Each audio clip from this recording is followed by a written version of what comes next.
இப்போ நம்ம ஃபஸ்ட்டு பார்க்க போகிற ஒரு நியூ ஃபீச்சர் என்னென்னா டெஃபர்னால் என்னென்னா, இப்போ நம்ம டெம்ப்ளேட்டில் இருக்கிற கண்டென்ட்டெல்லாம் என்ன ஆகும், இனிஷியலாகவே லோட் ஆகும். ஆனால் டெஃபர் இனிஷியலாகவே லோட் ஆகாது. நம்ம எப்போ சொல்கிறோமோ அப்போ தான் அவர் லோட் ஆவார். எக்ஸாம்பிளுக்கு நான் சொல்கிறேன், 10 செகண்ட்ஸ் கழிச்சு மட்டும் எனக்கு இந்த கண்டென்ட்டை எனக்கு ரெண்டர் பண்ணு அப்படின்னா அப்போ மட்டுமே அது ரெண்டர் ஆகும். எக்ஸாம்பிளுக்கு இப்போ எனக்கு ஒரு டெம்ப்ளேட் இருக்குது, ஹெட்டரில் ஹெட்டிங் இருக்குது, பேராகிராஃபில் ஒரு நியூஸ் இருக்குது, டிவ்வில் அந்த நியூஸை பற்றி எல்லா கண்டென்ட்டும் இருக்குது. இப்போ நான் என்ன பண்ணுறேன், எனக்கு ஃபஸ்ட்டு எனக்கு ஹெட்டரும் பேராகிராஃபும் வந்துடணும். அதுக்கப்புறம் ஒரு 10 செகண்ட்ஸ் கழித்து எனக்கு அந்த டிவ்வில் இருக்க கண்டென்ட் வந்தால் போதும். அப்படின்றப்போ அந்த டிவ் கண்டென்ட்டுக்கு நான் டிஃபர் அப்படின்ற இந்த டெக்கரேட்டர் என்ன பண்ணுவேன், யூஸ் பண்ணுவேன்.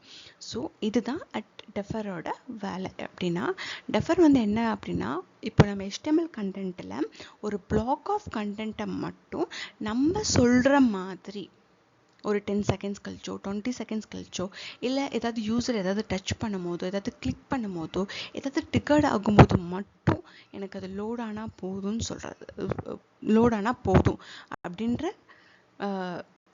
ஒரு சுச்சுவேஷனுக்காக யூஸ் பண்ணுறது தான் டெஃபர். இப்போ உங்களுக்கு புரிஞ்சிருக்கும்னு நான் நினைக்கிறேன்.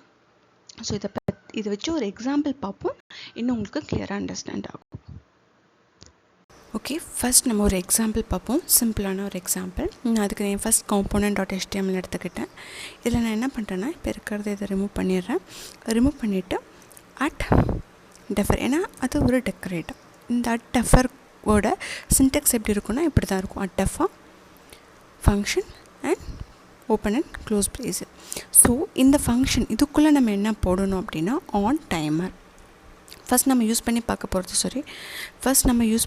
போகிறது என்னது, ஆன் டைமர். ஓகேவா? ஸோ நான் என்ன பண்ணுறேன், ஆன் டைமர். அந்த ஆன் டைமருக்குள்ளே நம்ம என்ன யூஸ் பண்ணியிருக்கோம், 10 செகண்ட்ஸ் அப்படின்னு யூஸ் பண்ணியிருக்கோம். ஸோ ஒன்ஸ் 10 செகண்ட்ஸ்க்கு அப்புறம் எனக்கு என்ன ஆகணும் அப்படின்னா இந்த கோட் வரணும். இப்போ நான் அது ஒரு ப்ராப்பர்ட்டி பைண்டிங்காக யூஸ் பண்ணிக்கிறேன், இன்டர்போலேஷனாக நம்ம யூஸ் பண்ணிப்போம். இதுக்குள்ளே நம்ம என்ன பண்ணுறோம் அப்படின்னா ஒரு டெக்ஸ்ட் கொடுத்துக்கலாம். அந்த டெக்ஸ்ட் நீங்கள் என்ன வேணால் கொடுத்துக்கலாம். ஓகே, டைட்டில் நேம் அப்படின்ற மாதிரி நான் கொடுத்துட்டு அதுக்கு என்ன கொடுக்குறேன்னா, வெல்கம் டு ஆங்குலர் அட்வென்ச்சர்னு கொடுக்குறேன். ஸோ இன்டர்போலேஷன், ப்ராப்பர்ட்டி பைண்டிங் இதெல்லாமே என்னோடய பேசிக் வீடியோஸில் இருக்கும். டவுட்னால் நீங்கள் அதில் போய் பார்த்துக்கலாம்.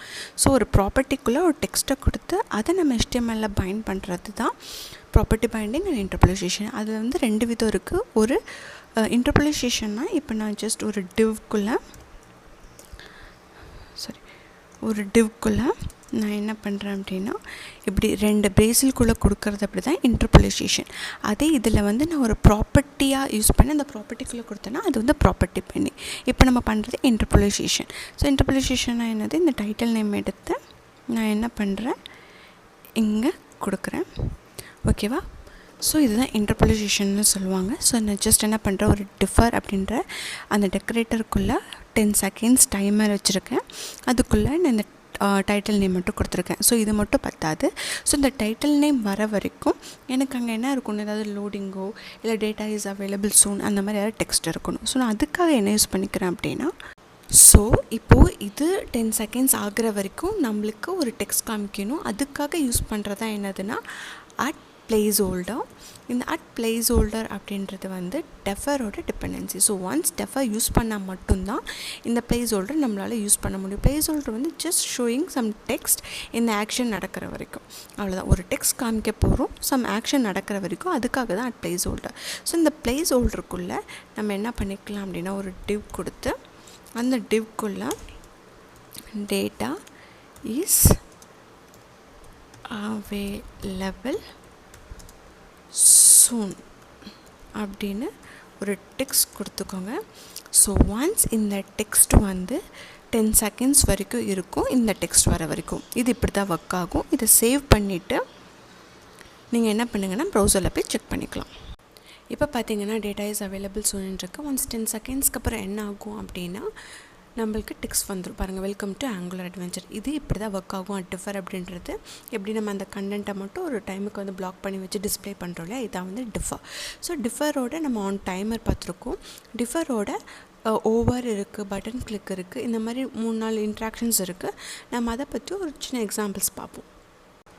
இப்போ நம்ம என்ன பண்ணலாம் அப்படின்னா, இதை நீங்கள் கமெண்ட் பண்ணிக்கோங்க. கண்ட்ரோல் கொடுத்துட்டு நான் இதை கமெண்ட் பண்ணிக்கிறேன். இந்த செக்ஷனை கமெண்ட் பண்ணிவிட்டு இது டைமர். இப்போ நம்ம பார்க்க போகிறது இன்ட்ராக்ஷன். ஸோ இது சேம் தான் அட் டெஃபர். ஸோ டெஃபரில் ஆன் கொடுத்துக்கோங்க. ஆன் பக்கத்தில் இன்ட்ராக்ஷன் டைப் பண்ணிக்கோங்க. இன்ட்ராக்ஷன்றது ஒரு ஃபங்க்ஷன். ஸோ இந்த ஃபங்க்ஷன் வந்து எப்படி ஒர்க் ஆகும் அப்படின்னா, நீங்கள் அந்த டெக்ஸ்ட்டை கிளிக் பண்ணாலோ இல்லை நீங்கள் அதை வந்து கீபேடில் டவுன் கீபேட், அந்த டவுன் கீவேர்டு இருக்குல்ல, அதை நீங்கள் ப்ரெஸ் பண்ணாலும் இது என்ன ஆகும் அப்படின்னா டிக்கர் ஆகும். ஸோ இது டிக்கர் ஆகி நம்ம என்ன மெசேஜ் காமிக்க சொல்கிறோமோ அந்த மெசேஜ் காமிக்கும். அதுதான் இன்ட்ராக்ஷன். ஸோ இன்ட்ராக்ஷன்ஸ் வந்து வித்தவுட் பேராமீட்டர் இல்லாமல் சத்தியமாக இது ஒர்க் ஆகாது. பேராமீட்டர்னால் என்ன வேணால் கொடுக்கலாமா? அப்படி கிடையாது. நம்ம மதில் கொடுக்குற மாதிரி ஆப்ஜெக்டையும் இல்லை பேரண்ட்ஸையும் நம்ம இதில் பாஸ் பண்ணக்கூடாது. இதில் நம்ம பாஸ் பண்ண வேண்டியது எதை நம்ம கிளிக் பண்ண போகிறோம், அதோட ஐடியை தான் நம்ம என்ன பண்ணணும்னா இங்கே பாஸ் பண்ணணும். ஸோ நான் இப்போ என்ன பண்ணேன்னா, எக்ஸாம்பிளுக்கு ஒரு டிவ் போட்டுக்கிறேன். இந்த டிவ்வுக்கு ஒரு ஐடி கொடுக்குறேன். ஸோ ஆஷ் யூஸ் பண்ணிக்கோங்க. ஐடியை வந்து நீங்கள் ரெஃபர் பண்ணுறதா இருந்தால் ஆஷ் யூஸ் பண்ணி ரெஃபர் பண்ணுங்கள். ஸோ இந்த ஐடிக்கு நான் என்ன பேர் கொடுக்குறேன்னா ஹெட்டுன்னு மட்டும் கொடுக்குறேன். ஸோ இதுக்குள்ளே நான் என்ன கொடுக்குறேன்னா டச் மீ, கிளிக் மீன்னு கொடுத்துக்கலாம். So click me. ஸோ இந்த ஐடியா தான் நம்ம என்ன பண்ண போகிறோம், இதுக்குள்ளே இப்போ கொடுக்க போகிறோம் ஹெட். ஸோ என்ன ஆகுனா, இதை கிளிக் பண்ணும் போது, இந்த கிளிக் மீயை நம்ம கிளிக் பண்ணும் போதோ இல்லை கீபேடில் நம்ம டவுன் கீ ப்ரெஸ் பண்ணும் போதோ இது என்ன ஆகுனா டிக்கெட் ஆகி இதுக்குள்ளே இப்போ நம்ம கொடுக்குற இந்த டெக்ஸ்ட் வந்து டிஸ்பிளே ஆகும். ஸோ இப்போ நான் டிவ் கொடுக்குறேன். டிவ்க்குள்ளே ஒரு ஹெட் 1 டேக் கொடுக்குறேன். இந்த ஹெட் 1 டேக்குள்ளே நான் டெக்ஸ்ட் கொடுத்துக்கிறேன். Interaction stickers when click or key down. Okay, இது நம்ம என்ன பண்ணாலும் என்ன ஆகும்னா இந்த டெக்ஸ்ட் இப்போ நம்மளுக்கு டிஸ்பிளே ஆகும். ஸோ இது எப்படி ஒர்க் ஆகுது, இதை நம்ம ப்ளேஸ் ஹோல்டரும் யூஸ் பண்ணிக்கலாம். எனக்கு பிளாங்க் ஸ்பேஸ் வேணாம், எனக்கு வந்து நான் வந்து இதை கிளிக் பண்ணி டெக்ஸ்ட் கொண்டு வர வரைக்கும் எனக்கு ஏதாவது டெக்ஸ்ட் வேணும் அப்படின்னா நீங்கள் ப்ளேஸ் ஹோல்டரும் ஆஸ் யூஷுவல் நம்ம மேலே யூஸ் பண்ண மாதிரி என்ன பண்ணிக்கலாம் அப்படின்னா நீங்கள் யூஸ் பண்ணிக்கலாம். இப்போ இது ப்ரௌசரில் போய் நம்ம பார்ப்போம். இப்போ ப்ரௌசரில் பார்த்தோன்னா என்ன இருக்குது, 57706 இருக்குது. ஸோ ஒன்ஸ் இங்கே கிளிக் மீன் இருக்குது பாருங்கள். இதை நான் கிளிக் பண்ண என்ன ஆகுது, இன்ட்ராக்ஷன் டிக்கர்ஸ் வந்துருச்சா. திருப்பி நான் ரெஃப்ரெஷ் பண்ணி இன்னொரு டைம் காமிக்கிறேன். கிளிக் மீ வந்துருச்சா. ஸோ இது இன்ட்ராக்ஷன் இப்படி தான் ஒர்க் ஆகும். இப்போ நம்ம இன்ட்ராக்ஷன் பார்த்தோம். ஸோ சேம் இன்ட்ராக்ஷன் மாதிரி தான் ஓவர் வந்து என்ன அப்படின்னா, நீங்கள் கிளிக்கோ இல்லை எந்த ஒரு கீபேடோ எதுவுமே நீங்கள் இது பண்ண வேணால் ஒன்று டேப். தட் மீன்ஸ் நம்ம அந்த டெக்ஸ்ட்டை ஃபோக்கஸ் பண்ணும் போதோ இல்லை ஜஸ்ட் நம்ம மவுஸை கொண்டு போய் அங்கே லைட்டாக அப்படி வச்சோன்னா போதும் நம்மளுக்கு இந்த டெக்ஸ்ட் வந்துடும். இப்போ நான் என்ன பண்ணியிருக்கேன்னா, இன்ட்ராக்ஷனுக்கு பதிலாக இதே இடத்துல ஓவர் போட்டிருக்கேன். ஏன்னா ஒவ்வொரு இதே மாதிரி தான் பண்ணணும். ஸோ இப்போ பார்ப்போம் இது எப்படி இருக்குது ப்ரௌசரில். நான் சேவ் பண்ணிக்கிறேன். இப்போ ஆன் ஓவர் எப்படி ஒர்க் ஆகுதுன்னு பார்ப்போம். ஸோ நம்ம இந்த கிளிக் மீல நம்மளோட மவுஸை வச்சோம் அப்படின்னா நம்மளுக்கு இப்போ டெக்ஸ்ட் வரணும். ஸோ வச்சு பார்ப்போம். ஸோ டெக்ஸ்ட் வந்துருச்சு. ஸோ இது இப்படி தான் ஒர்க் ஆகும். ஸோ இது மாதிரியே நம்மளுக்கு ஆன் இமீடியேட் அப்படின்னு சொல்லி சம் ஃபியூச்சர்ஸ் இருக்குது. நான் உங்களுக்கு லிங்க் வந்து டிஸ்கிரிப்ஷனில் தரேன். நீங்கள் அதை வந்து இன்னும் டீட்டெயிலாக நீங்கள் என்னென்னலாம் ட்ரை பண்ணி பார்க்கலாமோ நீங்கள் அதை யூஸ் பண்ணி, அந்த டாக்குமெண்ட் யூஸ் பண்ணி நீங்கள் ட்ரை பண்ணி பார்க்கலாம். தேங்க்ஸ்.